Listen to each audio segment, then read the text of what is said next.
GST ಆರಂಭ ಆದಾಗಲಿಂದ ಕೂಡ ಜನಸಾಮಾನ್ಯರಿಗೆ ಇದ್ದಂತಹ ಒಂದೇ ಒಂದು ಪ್ರಶ್ನೆ, ಕೇಂದ್ರ ಸರ್ಕಾರ ಯಾವಾಗ ನಾಗರಿಕ ದೇವೋಭವ ಅಂತ ನಮ್ಮನ್ನು ನೋಡುತ್ತೆ ಅಂತ. ಈಗ ಆ ಕಾಲ ಬಂದಿದೆ, ಸನ್ನಿಹಿತವಾಗಿದೆ ಅಲ್ಲ, ಬಂದಿದೆ. ಇವತ್ತಿನಿಂದ ನಾಗರಿಕ ದೇವೋಭವ ಅನ್ನೋದು ಅಪ್ಲೈ ಆಗ್ತಾ ಹೋಗುತ್ತೆ. ಕಾರಣ ಜಿಎಸ್ಟಿಯಲ್ಲಿ ಬಹುದೊಡ್ಡ ಬದಲಾವಣೆ ಆಗುತ್ತೆ. ಆಮೇಲೆ ಒನ್ ನೇಷನ್ ಒನ್ ಟ್ಯಾಕ್ಸ್ ಅನ್ನುವಂತಹ ಕನಸೇನಿತ್ತು, ಆ ಕನಸಿಗೆ ಸಾಕಾರಗೊಳ್ಳೋ ನಿಟ್ಟಿನಲ್ಲಿ ಜಿಎಸ್ಟಿಯನ್ನು 4 ಸ್ಲ್ಯಾಬ್ಗಳ ಬದಲಾಗಿ ಏಕೀಕೃತವಾಗಿ 2 ಸ್ಲ್ಯಾಬ್ಗಳನ್ನು ಜನರ ಮುಂದೆ ಇಡ್ಲಾಗ್ತದೆ. ಉಳಿದಂತೆ ಸಿನ್ಫುಲ್ ಗೂಡ್ಸ್ ಅಥವಾ ಪಾಶ್ ಐಟಮ್ಸ್ ಅನ್ನೇನು ನಾವು ಖರೀದಿ ಮಾಡ್ತಾ ಇದ್ವಿ, ಫಾರ್ ಎಕ್ಸಾಂಪಲ್ ದೊಡ್ಡ ಕಾರು, ದೊಡ್ಡ ಬೈಕು, ಆಮೇಲೆ ಪಾನು, ಆಮೇಲೆ ಮದ್ಯಪಾನ ಬಿಟ್ಟರೆ ಅವೆಲ್ಲ 40% ಸ್ಲ್ಯಾಬ್ಗೆ ಬರುತ್ತೆ. ಬಿಟ್ಟರೆ ಇನ್ನೆಲ್ಲವೂ ಕೂಡ 2 ಸ್ಲ್ಯಾಬ್ನಲ್ಲಿರುತ್ತೆ. ಇಂದಿನಿಂದ 4ರ ಬದಲಿಗೆ 2 ಸ್ತರವಾದಂತಹ ಸ್ಲ್ಯಾಬು, ಶೇಕಡ 5 ಮತ್ತು 18ರಷ್ಟು ತೆರಿಗೆ ಮಾತ್ರ GSTಯಲ್ಲಿ ಇರುತ್ತೆ. ಚಿನ್ನಾನ ಸಪ್ರೇಟಾಗಿ ಇಟ್ಟಿದ್ದಾರೆ ಇದರಲ್ಲಿ, ಅದು 3% ನೀವು ಕಟ್ಟಲೇಬೇಕು, ಸ್ಟ್ಯಾಗ್ನೆಂಟು. ಅದು ಬಿಟ್ಟರೆ ಉಳಿದಂತಹ ಗೃಹೋಪಯೋಗಿ ವಸ್ತುಗಳು, ಟೂತ್ಪೇಸ್ಟ್ನಿಂದ ಹಿಡಿದು ಆಲ್ಮೋಸ್ಟ್ ನಮ್ಮ ಬಟ್ಟೆ ಇರ್ಬೋದು ಅಥವಾ TV ಇರ್ಬೋದು, ಎಲ್ಲದರಲ್ಲೂ ಕೂಡ ದರ ಇಳಿಕೆ ಆಗಿದೆ. ರೇಷನ್ ಐಟಮ್ಸು ಸ್ಪೆಷಲಿ ಪ್ರತಿಯೊಬ್ಬರಿಗೆ, ನಿಯೋ ಮಿಡಿಲ್ ಕ್ಲಾಸು, ಆಮೇಲೆ ಲೋವರ್ ಮಿಡ್ಲ್ ಕ್ಲಾಸ್ ಜನಕ್ಕೆ ಒಂದು ಬಜೆಟ್ ಅಂತ ಹಾಕೊಳ್ತಾ ಇದ್ರಲ್ಲ ಮನೇಲಿ, ಅದರಲ್ಲಿ ವಿಪರೀತ ಸೇವಿಂಗ್ಸ್ ಆಗುತ್ತೆ. ಏನೇ ಕೊಂಡ್ಕೊಳ್ತೀರಾ ಅಂದರೂ ಕೂಡ ಅದರ ರೇಟ್ ಇಳಿಕೆ ಆಗುತ್ತೆ, ಜನರಿಗೆ ಅದರ ನೇರ ಲಾಭ ಆಗುತ್ತೆ. ಕಾರಣ ವ್ಯಾಪಾರಸ್ಥರು ಕೂಡ GSTಯನ್ನು ಇಳಿಸೋದಕ್ಕೆ ಒಪ್ಪಿದ್ದಾರೆ. ಕೇಂದ್ರ ಸರ್ಕಾರ ಹಬ್ಬದ ಟೈಮ್ನಲ್ಲಿ ಕೊಡ್ತಾ ಇರುವಂತಹ ಗಿಫ್ಟ್ ಇದು ಅಂತ ಬಣ್ಣಿಸಲಾಗ್ತಾ ಇದೆ, ವ್ಯಾಖ್ಯಾನಿಸಲಾಗ್ತಾ ಇದೆ. ಮುಂಚೆ 5, 12, 18 ಮತ್ತು 28 ಸ್ಲ್ಯಾಬ್ ಅಂತ ಇತ್ತು, 28% ಅಂತ 4 ಸ್ಲ್ಯಾಬ್ ಇತ್ತು. ಈಗ 12ಕ್ಕೆ ಕೋಕ್ ಕೊಡಲಾಗಿದೆ, 28ಕ್ಕೆ ಕೋಕ್ ಕೊಡಲಾಗಿದೆ. ಉಳಿದಿರೋದು 5 ಮತ್ತು 12 ಸ್ಲ್ಯಾಬ್. ಅದರಲ್ಲೂ ಕೆಲವೊಂದಷ್ಟು ವಸ್ತುಗಳನ್ನು ವರ್ಗೀಕರಣ ಮಾಡುವಂತಹ ಕೆಲಸವನ್ನು ಕೂಡ ಮಾಡಲಾಗಿದೆ. Luxury items, ultra luxury items ಅಂತ ಮುಂಚೆ ಏನು ಕರಿತಾ ಇದ್ರು, ಅದನ್ನೆಲ್ಲ ಕಂಪ್ಲೀಟಾಗಿ ಚೇಂಜ್ ಮಾಡಿದ್ದಾರೆ, ಸ್ವಾಪ್ ಮಾಡಿದ್ದಾರೆ. ಸೊ ಯಾವ್ಯಾವ ಐಟಮ್ಸ್ದು ಬೆಲೆ ಯಾವ್ಯಾವ ರೀತಿ ಇದೆ ಆ ಡೀಟೇಲ್ಸನ್ನು ಕೊಡ್ತೀವಿ. ಟೋಟಲ್ ಆಗಿ ಒಂದು 375 ವಸ್ತುಗಳ ಬೆಲೆ ಚೀಪ್ ಅಂದರೆ ಅಗ್ಗ ಆಗ್ತಿದೆ ಅಂತ. ನೆನ್ನೆಯಿಂದ ನಾವು ಇದ್ರ ಬಗ್ಗೆ ತೋರಿಸ್ತಾ ಇದ್ವಿ ನಿಮಗೆ. ಟೂತ್ಪೇಸ್ಟಿಂದ ಸ್ಟಾರ್ಟ್ ಮಾಡೋಣ. ಪ್ರತಿನಿತ್ಯ ನಮ್ಮ ಡೇ ಸ್ಟಾರ್ಟ್ ಆಗೋದೇ ಈ ಟೂತ್ಪೇಸ್ಟ್ ಯೂಸ್ ಮಾಡೋದ್ರ ಮೂಲಕ.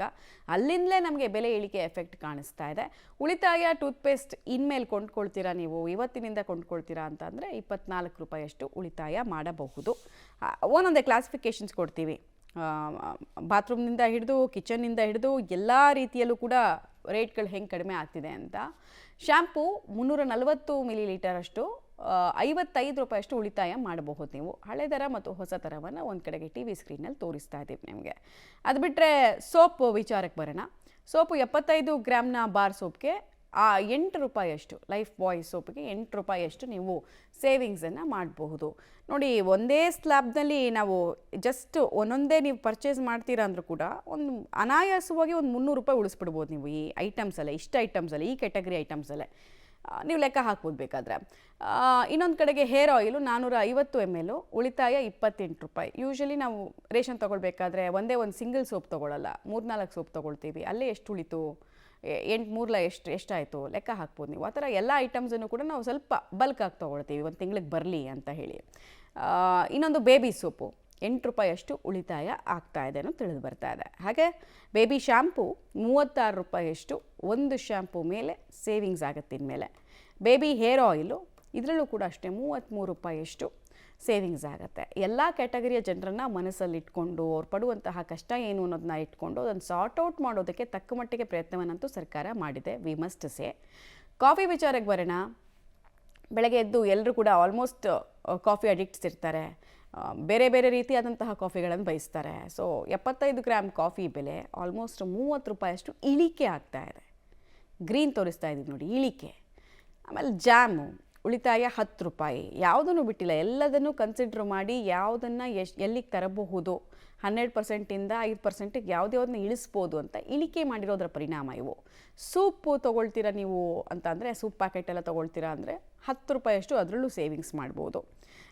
ಅದ್ರ ಜೊತೆಗೆ ಚಾವನ್ ಬ್ರಷು, ಇಮ್ಯುನಿಟಿ ಬೂಸ್ಟರು 35 ರೂಪಾಯಿಯಷ್ಟು ಸೇವಿಂಗ್ಸ್ ಆಗುತ್ತೆ. ಕೋಲ್ಡ್ ಟೈಮ್ನಲ್ಲಂತೂ ಇದು ಪ್ರತಿಯೊಬ್ಬರ ಮನೇಲಿ ಇದ್ದೇ ಇರುತ್ತೆ, 35 ರೂಪಾಯಿಯಷ್ಟು ಸೇವಿಂಗ್ಸ್ ಆಗುತ್ತೆ. ಮಿಕ್ಸಡ್ ಜ್ಯೂಸ್ 1 ಲೀಟರು ಫ್ರಿಜ್ಜಲ್ಲಿ ಹಾಗೆ ಇಟ್ಟಿರ್ತೀರ, ಗೆಸ್ಟ್ಗಳು ಬರಬಹುದು, ಆ ಕಾರಣಕ್ಕೆ ತುಂಬ ಜನ ಪರ್ಚೇಸ್ ಮಾಡ್ತಾರೆ. ಸೊ 8 ರೂಪಾಯಿ ಇಲ್ಲೂ ಸೇವಿಂಗ್ಸ್ ಆಗುತ್ತೆ ಅಂತ. ಆಮೇಲೆ ಆಚೆಯಿಂದ ವಾಟರ್ ಬಾಟಲ್ ಏನಾದ್ರು ತೊಗೊಳ್ತೀರಾ ನೀವು ಅಂದರೆ 1 ಲೀಟರ್ ಮೇಲೆ ನಿಮಗೆ ಆಲ್ಮೋಸ್ಟ್ 2 ರೂಪಾಯಿಯಷ್ಟು ಸೇವಿಂಗ್ಸ್ ಆಗುತ್ತೆ ಇಲ್ಲೂ ಕೂಡ. ಇದರಲ್ಲೂ ಬ್ರ್ಯಾಂಡೆಡ್ಡು ನಾನ್ ಬ್ರ್ಯಾಂಡೆಡು ಅಂತೆಲ್ಲ ಇದೆ. ನಾನ್ ಬ್ರ್ಯಾಂಡೆಡ್ ಮೇಲೆ ಇನ್ನೂ ಕಡಿಮೆಗೆ ಅಂದರೆ ತೆರಿಗೆಯಿಂದ ವಿನಾಯಿತಿ ಇದೆ ಅವಕ್ಕೆ. ಇವು ಬ್ರ್ಯಾಂಡೆಡ್ ವಾಟರ್ ಬಾಟ್ಲು ನಾವು ಹೇಳ್ತಾ ಇರೋದು. ಆಮೇಲೆ ಜಾಮೂನ್ ಮಿಕ್ಸು ಹಬ್ಬದ ಟೈಮ್ನಲ್ಲಿ ವಿಪರೀತ ಉಪಯೋಗಕ್ಕೆ ಬರುತ್ತೆ ಇದು. ಇಲ್ಲ ಅಂದ್ರೂ ಇವಾಗಂತೂ ಹೆಂಗಾಗಿದೆ ಅಂದರೆ ಯಾರು ಏನು ಡೆಲಿಕೇಸಿ ಬಯಸಿದ್ರು ಕೂಡ ತಿಂತಾರೆ. ಹೀಗಾಗಿ ಇದನ್ನು ನೆಕ್ಸ್ಟ್ ಪರ್ಚೇಸ್ ಮಾಡ್ತೀರಾ ಅಂದರೂ 16 ರೂಪಾಯಿಯಷ್ಟು ಸೇವಿಂಗ್ಸ್ ಆಗುತ್ತೆ. ರವಾ ಇಡ್ಲಿ 500 ಗ್ರಾಮ್ ಪ್ಯಾಕೆಟ್ ಮೇಲೆ 17 ರೂಪಾಯಿಯಷ್ಟು ಉಳಿತಾಯ ಆಗ್ತಾ ಇದೆ. ಚಾಕ್ಲೇಟ್ ಯಾರಿಗಿಷ್ಟ ಇಲ್ಲ, ಚಾಕ್ಲೇಟ್ ಪ್ರಿಯರಲ್ವ ಎಲ್ಲರೂ ಕೂಡ. ಸೊ 175 ಗ್ರಾಮ್ ಚಾಕ್ಲೇಟ್ ಮೇಲೆ 12 ರೂಪಾಯಿಯಷ್ಟು ಇನ್ನು ಮುಂದೆ ಸೇವ್ ಮಾಡಬಹುದು. ಇದರಲ್ಲೂ ಬ್ರ್ಯಾಂಡ್ಸ್ ಇದೆ, ಎಲ್ಲ ಬ್ರ್ಯಾಂಡ್ಸ್ ಕೂಡ ಕಡಿಮೆ ಆಗುತ್ತೆ. ಸೊ ಚಾಕ್ಲೇಟ್ನಲ್ಲೂ ಕೂಡ ರೇಟ್ ಕಡಿಮೆ ಆಗಿದೆ. ತುಪ್ಪದಲ್ಲಿ ಅತಿ ಹೆಚ್ಚು ಉಳಿತಾಯ, ದೊಡ್ಡ ಕಣ್ಣು ಬಿಟ್ಟು ನೋಡ್ಬೋದು ನಾವು ಇದನ್ನು. 40 ರೂಪಾಯಿಯಷ್ಟು ಸೇವಿಂಗ್ಸ್ ಅಂತೆ. ದೊಡ್ಡ ಅಮೌಂಟೇ ಅದು. 40-50 ರೂಪಾಯಿ ಅಂತ ಸೇವಿಂಗ್ಸ್ ಬಂದಾಗ ಒಂದು ಆಶಾಭಾವನೆ ನಮ್ಮಲ್ಲೂ ಮೂಡುತ್ತೆ. ನಮ್ಮ ಸೇವಿಂಗ್ಸ್ ಇನ್ಮೇಲೆ ಜಾಸ್ತಿ ಆಗುತ್ತೆ, ಹಣ ಬ್ಯಾಂಕಲ್ಲಿ ಉಳಿಯುತ್ತೆ ಅಂತ. ಆಮೇಲೆ ಬೆಣ್ಣೆ, ಇವೆಲ್ಲವೂ ಕೂಡ KMF ಉತ್ಪನ್ನ ನಾವು ಹೇಳ್ತಾ ಇರೋದು. ಬೆಣ್ಣೆ 500 ಗ್ರಾಮ್ ಬೆಣ್ಣೆಗೆ 19 ರೂಪಾಯಿಯಷ್ಟು ಉಳಿಕೆ ಆಗುತ್ತೆ ನಮಗೆ. ಪನ್ನೀರು 1 kg ಪನ್ನೀರು, ಇದರಲ್ಲೂ ಕೂಡ ನಮಗೆ 17 ರೂಪಾಯಿಯಷ್ಟು ಉಳಿಕೆ ಆಗುತ್ತೆ.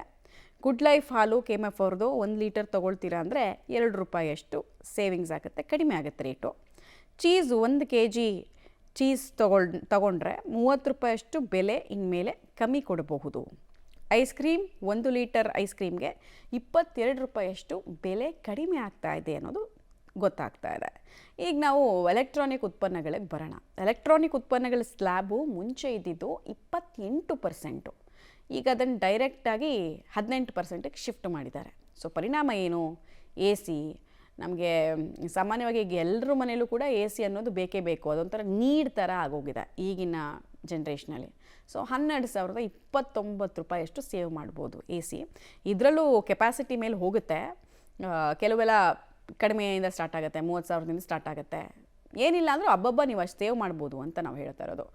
LED TV 32 ಇಂಚಾದರೂ ತೊಗೊಳ್ಬೋದು. TV ಏನು ಗೊತ್ತಾ ನಿಮಗೆ, ಇನ್ನೊಂದು ಕ್ಯಾಚ್ ಇದೆ ಇದರಲ್ಲಿ. ನೀವು 32 ಇಂಚು, 36 ಇಂಚು, 40 ಇಂಚು ಏನೇ ತೊಗೊಂಡ್ರೂ ಕೂಡ ಅವೆಲ್ಲವೂ ಸ್ಲ್ಯಾಬು 18%ಅಲ್ಲೇ ಬರುತ್ತೆ. ಮುಂಚೆ ಇದರಲ್ಲಿ ವರ್ಗೀಕರಣ ಇತ್ತು, ಈಗ ಹಂಗಿಲ್ಲ. ಈಗ ನಿಮಗೆ ಸೇವಿಂಗ್ಸ್ ಮಿನಿಮಮ್ ಅಂದರೂ TV ಮೇಲೆ ಒಂದು 5,000ದಿಂದ 688 ರೂಪಾಯಿಯಿಂದ ಸ್ಟಾರ್ಟ್ ಆಗುತ್ತೆ. ನೀವು ಎಷ್ಟೇ ಇಂಚಿಗೆ ತೊಗೊಂಡ್ರೂ ಕೂಡ ಅವೆಲ್ಲವೂ 18%ಅಲ್ಲೇ ಇರೋದು ಅಷ್ಟೇ, for your information. Fridge double door ತೊಗೊಳ್ತೀರಾ ಅಂತ ಅಂದರೆ 3,000 ರೂಪಾಯಿಯಷ್ಟು ಉಳಿತಾಯ ಆಗುತ್ತೆ, ಯಾಕಂದರೆ ಸ್ಲ್ಯಾಬ್ ಕಡಿಮೆ ಆಗಿದೆ. 30,000 ಇದ್ದಂತಹ ಹಳೆ ದರ ಹೊಸ ದರವನ್ನು ಗಮನಿಸ್ತಾ ಇದೆ. ಆಲ್ಮೋಸ್ಟ್ 3,000 ರೂಪಾಯಿ ಸೇವ್ ಆಗುತ್ತೆ. ಆಬ್ವಿಯಸ್ಲಿ ಅಲ್ವಾ, 10%ಅಷ್ಟು ಸೇವ್ ಆಗಲೇಬೇಕು, ಯಾಕಂದರೆ 28%ಅಲ್ಲಿ ಇದು ಕೂಡ ಇದ್ದಿದ್ದು. ಇನ್ನು 1200 cc ಕಾರಿನ ವಿಚಾರಕ್ಕೆ ಬರೋಣ.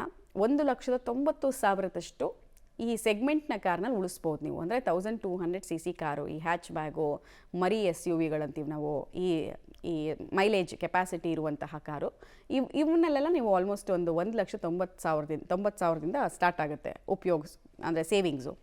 1500 cc ಕಾರು, ಇದರಲ್ಲಿ ನೀವು ಆಲ್ಮೋಸ್ಟ್ 50,000ದಷ್ಟು ಸೇವಿಂಗ್ಸ್ ಮಾಡಬಹುದು. ಪೆಟ್ರೋಲ್ ಮತ್ತು ಡೀಸೆಲ್ನಲ್ಲಿ, ಇದು ಡೀಸೆಲ್ನಲ್ಲಿ ನಾನು ಹೇಳ್ತಾ ಇರೋದು ನಿಮಗೆ. 1500 cc ಪೆಟ್ರೋಲ್ನ ಕಾರ್ ತೊಗೋತೀರ ಅಂದರೆ 1200 cc ಅಷ್ಟು ಉಳಿತಾಯ ಮಾಡ್ಬೋದು. ಡೀಸೆಲ್ನಲ್ಲಿ ಇಷ್ಟು CC ಒಳಗೆ ತೊಗೊಂಡ್ರೆ ನೀವು 50,000 ಒಳಗೆ ಉಳಿತಾಯ ಮಾಡ್ಬೋದು. ಬೈಕ್ ವಿಚಾರಕ್ಕೆ ಬರೋಣ ನಿಮಗೆ. 100 cc ಬೈಕ್ಗಳು 6,580 ರೂಪಾಯಿಯಷ್ಟು ಉಳಿತಾಯ ಮಾಡಬಹುದು. 125 cc ಬೈಕಲ್ಲಿ ಎಷ್ಟಪ್ಪ ಉಳಿತಾಯ ಮಾಡ್ಬೋದು ಅಂದರೆ 7,036. ಟೋಟಲ್ ಆಗಿ ಎಲ್ಲಿ ತನಕ ಉಳಿತಾಯ ಮಾಡ್ಬೋದು ನೀವು, ಎಲ್ಲಿ ತನಕ ಇವೆಲ್ಲ 18%ಅಲ್ಲಿ ಇರುತ್ತೆ ಅಂತ ಕೇಳಿದ್ರೆ 350 cc ತನಕ. 350 cc ಮೇಲ್ಗಡೆ ಯಾವ ಬೈಕ್ ಇರುತ್ತೆ ಅವೆಲ್ಲವೂ ಕೂಡ ನಿಮಗೆ ಡೈರೆಕ್ಟ್ 40%ಗೆ ಹೋಗುತ್ತೆ, ಯಾಕಂದರೆ ಅದು ಲಕ್ಸುರಿ ಐಟಮ್ಸ್ ಅಂತ. ಸೊ 150 cc ಅನ್ನು ಗಮನಿಸ್ತಾ ಇದ್ದೀರಾ, 8,572 ರೂಪಾಯಿಯಷ್ಟು ಸೇವಿಂಗ್ಸನ್ನು ಮಾಡ್ಬೋದು. ಈಗ ಹೇಗಿರೋ ಬೈಕ್ ರೇಟ್ ಕಡಿಮೆ ಆಯಿತು, ಆಯಾಬುಜಾ ತೊಗೊಳ್ಬೋದಾ, ಹಾರ್ಲಿ ಡೇವಿಡ್ಸನ್ ತೊಗೊಳ್ಬೋದಾ, ಬುಲೆಟ್ ತೊಗೊಳ್ಬೋದಾ ಅಂತ ಕೇಳಿದ್ರೆ ಅವುದೆಲ್ಲ ಮ್ಯಾನುಫ್ಯಾಕ್ಚರ್ ಸ್ಟಾರ್ಟ್ ಆಗೋದೇ ಇಂಜಿನ್ದು 350 cc ಮೇಲೆ. ಸೊ ನಿಮಗೆ ಅಲ್ಲೇನು ದೊಡ್ಡ ಲಾಭ ಆಗಲ್ಲ. ಸ್ವಲ್ಪ ಮಿಡ್ಲ್ ಕ್ಲಾಸ್ ಜನ ಯೂಸ್ ಮಾಡೋಂಥ ಬೈಕ್ಗಳನ್ನ, ಜಾಯ್ ಆಫ್ ರೈಡ್ ಬಿಟ್ಟು ನೆಸೆಸಿಟಿ ಆಫ್ ರೈಡ್ ಅಂತ ಯಾರು ಯೂಸ್ ಮಾಡ್ತೀರಾ ಅವರಿಗೆಲ್ಲ ಬೈಕ್ ಕಡಿಮೆ ಆಗುತ್ತೆ. ಬೈಕ್ಗಳ ವಿಚಾರದಲ್ಲಿ ನಾವು ಹೇಳ್ತಾ ಇದ್ವಿ. 350 cc ಹೆಚ್ಚಿನ ಬೈಕ್ಗಳು 40%ಗೆ ಹೋಗುತ್ತೆ. ಇದು ಬೈಕ್ಗಳ ವಿಚಾರ. ಆಮೇಲೆ ಬೇರೆ ಈಗ ಕುಡಿತದ ಚಟ ಇರೋರು, ನಮಗೇನು ಗುಡ್ ನ್ಯೂಸ್ ಇಲ್ವಾ ಅಂತ ಕೇಳಿದ್ರೆ, ನೀವೆಲ್ಲ ದೇಶದ ತೆರಿಗೆದಾರರು, ನಿಮಗೇನು ಗುಡ್ ನ್ಯೂಸ್ ಇಲ್ಲ, ನೀವೆಲ್ಲರೂ 40%ಅಲ್ಲಿ ಬರ್ತೀರಿ.